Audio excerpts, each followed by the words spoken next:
दोस्तों, कैसे हैं आप सब? उम्मीद करती हूँ कि आप सब अच्छे होंगे।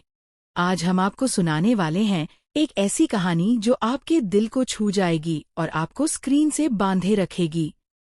कहानी की शुरुआत उस पल से होती है जब दुर्गा माँ अपनी तीर्थ यात्रा पूरी करके हवेली लौटती हैं। लेकिन जैसे ही वह घर में कदम रखती हैं, उन्हें एक बड़ा झटका लगता है। उनकी गैरमौजूदगी में घर के कुछ लोग, पोल्टू और ठाकुर जी, ने बहुओं आहाना, मंजली, मीता और चारू के साथ बुरा व्यवहार किया था। दुर्गा माँ का खून खौल उठता है। उनका गुस्सा 7वें आसमान पर पहुंच चुका है। वह बिना कोई समय गवाए पूरे परिवार के सामने अपना फैसला सुनाती हैं। आज से पोल्टू और ठाकुर जी इस घर में नहीं रहेंगे। हवेली में सन्नाटा छा जाता है। ठाकुर जी आग बबूला हो जाती हैं और सवाल करती हैं, तुम्हें क्या हक है हमें घर से निकालने का? लेकिन दुर्गा माँ शांत और सख्त आवाज में जवाब देती हैं, जिस घर में मेरी बहुओं की बेइज्जती हुई, वहाँ तुम्हारे जैसे लोगों की कोई जगह नहीं।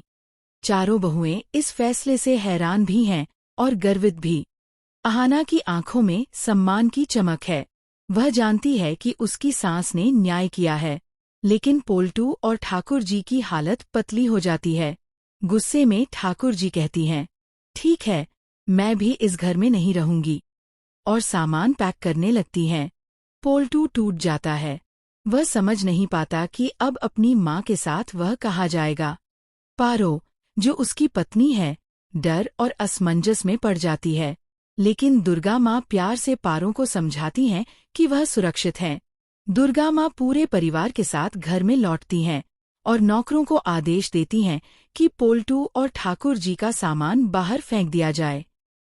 हवेली के बाहर पोल्टू और ठाकुर जी मजबूरी में एक छोटे किराए के घर में शरण लेते हैं। वहाँ की तंगी और साधारण जीवन देखकर पोल्टू को अपनी गलती का एहसास होता है। उसे याद आता है कि उसने दुर्गा माँ की बात ना मानकर कितनी बड़ी भूल की थी। ठाकुर जी भी अपने ऐशो आराम भरे दिनों को याद कर पछताने लगती हैं। हवेली में माहौल धीरे धीरे शांत होता है। चारों बहुएं मिलकर घर को फिर से संवारने में जुट जाती हैं। आहाना दुर्गा माँ के फैसले की तारीफ करती हैं और कहती हैं, माँ, आपने इंसाफ किया है, लेकिन कहानी यहीं खत्म नहीं होती। नया ट्विस्ट तब आता है जब दुर्गा माँ सबके सामने एक बड़ा खुलासा करती हैं। वह कहती हैं, मैंने पोल्टू और ठाकुर जी को हमेशा के लिए घर से नहीं निकाला है। मैंने सिर्फ उन्हें सबक सिखाने के लिए यह कदम उठाया है। जब उन्हें अपनी गलती का एहसास होगा और वे माफी मांगेंगे, मैं खुद उन्हें वापस बुला लूंगी। सभी इस खुलासे से हैरान रह जाते हैं। आहाना गर्व महसूस करती है और सोचती है कि दुर्गा माँ न केवल सख्त हैं, बल्कि दिल से बहुत बड़ी हैं। इसके बाद दुर्गा माँ आहाना को अपने पास बुलाती हैं और कहती हैं, बेटी, तुमने मेरी तीर्थ यात्रा का सपना पूरा किया और मेरा दिल जीत लिया। अब मैं चाहती हूँ कि मेरे बाद इस घर की जिम्मेदारी तुम संभालो। तुम्हारे अंदर वह हिम्मत है जो इस घर को एकजुट रख सकती है। आहाना भावुक होकर कहती हैं, माँ, आपके रहते हुए इस घर को कोई आँच नहीं आएगी। आपकी बात ही इस घर में कानून होगी। लेकिन इसी बीच दुर्गा माँ की आंखों में एक अनजाना दर्द झलकता है। उनकी तबीयत अब पहले जैसी नहीं रही। आहाना समझ जाती है कि अगर उसने अपनी सासू माँ को बचाना है तो उन्हें खुश रखना होगा।